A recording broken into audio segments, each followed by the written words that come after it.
শুদ্ধ করে বলো। Lumpy skin disease. এই যে শুনি এই যে উঠে ভাই এই যে বেশিরভাগ আক্রান্ত হয় সাইওয়াল দিয়ে ডিজিজ। এটা তো সাইওয়াল জাত। হ্যাঁ তো আমাদের সময় দিয়ে বেশিরভাগ ওখানে সাইওয়াল বেশি আক্রান্ত হয়। আর হলিস্টিফিজেন বাসুটিসিটি হলে একটা টিয়ান থাকে, কিন্তু সাইওয়ালেরই টিয়াতে কষ্ট হয়ে যায়। এই যে দেখেন অবস্থা কত বড় গুটি, এই যে গুটি, এই যে এনে বড়, এই যে বড় বড় আঠালি, এই যে এনে তো আছে, এই যে এই যে পুরাটই আঠালি, আর যদি আপনি পুরা শৈল। আচ্ছা, আমরা এটা করণীয় কি? এলএইচডি করণীয় কি? আমরা যদি এটার মধ্যে ওখানে খালি একটা ফোনাফেন বা পেলিসিন যেটা একটা ইঞ্জেকশন মারি, কালকা তার সমস্ত শরীরটা একদম সেজে বোগা। আমরা এটার মধ্যে কোনো ফোনাফেন যেতে অ্যান্টিবায়োটিক দেবো না দিয়ে কী করবো, একমাত্র ইঞ্জেকশন দেবো অ্যান্টিহিস্টামিন পেন ক্লিয়ার অথবা সুইডিয়াম যেতে ইঞ্জেকশন।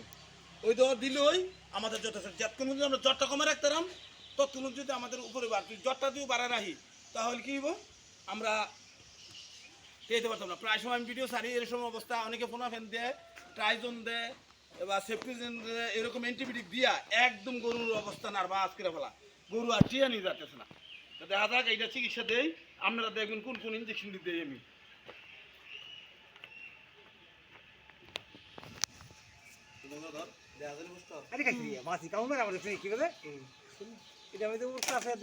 গোসল বন্ধ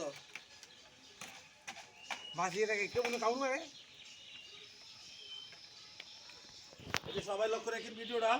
এই যে দেখেন আমরা যে এটা তেমন কোনো অ্যান্টিবায়োটিক দিতেছি না, এই যে রেনাসিন মারতেছি।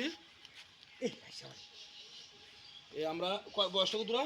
এই যে ইয়া 3 মাস পর ইয়া কয়দিন ইয়া বৈশাখ মাস পরে হওয়ার 3 মাস 3.5 মাস চলে 3.5 মাস সাইরামেল ইনজেকশন দিয়ে দিলাম। তো আমরা এটা 4 মাস মনে হয় রেনাসিন না এক সপ্তাহ আগে বেচতে পারে আমরা মাংস মধ্যে সাইরামেল দিয়ে দিলাম। হ্যাঁ শেষ। হ্যাঁ মুদনি দেন মু দেন। ঠিক আছে দাও বাহার আমার নবকে থাকি কি রে আমার ধরো অবস্থা খারাপ আপনি তো কাজ করতে শুনি কিছু দেখি দেখা কিছু শুনি এই যে আমরা টলভার নামে ব্যবহার করতেছি, যেটা পেন ক্লিয়ার। আপনারা দিতে পারেন টলভাবের দিতে পারেন, এরিয়ান বি দিতে পারেন। আমি দিতেছি ফেভিনিল, যেটা রেনাডার। এখান থেকে আমরা পেন ক্লিয়ার দিলাম ব্যথাটা যত কমানোর জন্য, ফেভিনিল দিলাম। আমরা বডি লুজনেরও দিলাম 3 ml, 100 ওজনের জন্য আমরা বলছে আবার 10 ml, আমরা 3 ml দিলাম। বডি লুজনের জন্য 3 ml দিলাম। এই যে আমরা তার বডি লুজনের 3 ml ইঞ্জেকশন এই প্রয়োগ করলাম। আচ্ছা, ধরি আমরা দিয়ে রাখতে পারছি রেকর্ড আছে রেকর্ডটা দেখাইব অন্য হরণি আবার দেখাইব খারাপ আছে কাউন বসে আছে তারা খাইব এটাই আবার ইঞ্জেকশনটাকে জ্বালাফোড়া করবো একটু। আমরা এজমিনেট দিতে পারি, এটা একটা সুডা, এই এজমিনেটটা আমরা দিলাম। দলা দেন, একটু জ্বালাফোড়া করবো।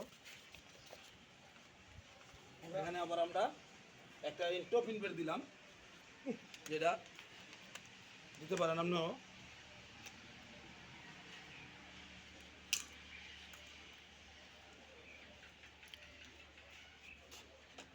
সাহেদিন করাতে সাহেদিন গাছ কেটে দিয়া না, এটা রোদ্র অঞ্চল বেশি একটা এইটাই যাই করবো শেষ। তা আমরা দেখেন আমরা কী ইঞ্জেকশন করলাম, মেন ইঞ্জেকশন যেটা অ্যান্টিহিস্টামিন আমরা দিলাম এটারে। তার বডি লুজতে 3 ml অ্যান্টিহিস্টামিন দিলাম, আর 4 ml দিলাম আমরা টলভার পেন ক্লিয়ার। এরপরে দিলাম আমরা এনে কোনো পোনাফেন এগুলো আমরা ব্যবহার করি নাই। আমি প্রত্যেকটা খামারের বলতেছি, দয়া করে আপনারা নিজেরা এই জিনিসটা পুরো করতে পারেন। এলএইচডি একটা ভাইরাস, এলএইচডি হলে আমরা গরু টিয়াতে পারি না। কারণ কি বুঝেন, একমাত্র অ্যান্টিবায়োটিকের কারণে। আর যদি তা না পারেন, আমাদের পার্শ্ববর্তী এলাকা হসপিটাল আছে মুরাদনগর, হসপিটালে নিয়ে গা দেখবেন তারা ইঞ্জেকশন আমরা পুরো করতো না। বেশিরভাগ ওষুধের ভিত্তি দিয়ে দিব, তারা প্রথম ইঞ্জেকশন দিয়ে ওষুধ দিয়ে দিব। তো না পারলে হসপিটালে পাঠিয়ে দেবেন। এই ধরনের দিয়ে সেই জন্য 8টা 9টা দেহা এদিন দেখলাম এক জায়গার ভিতরে এক দেহা পচা একদম সাকার হয়ে গেছে। সবাই আমরা আমার এই ভিডিওটা দয়া করে শেয়ার করে দিন, একজন খামারে দেখার জন্য তার শিক্ষামূলক যে পায় সে যে বুঝতে পারে। আসসালামু আলাইকুম। এই যে এখন করবেন একটা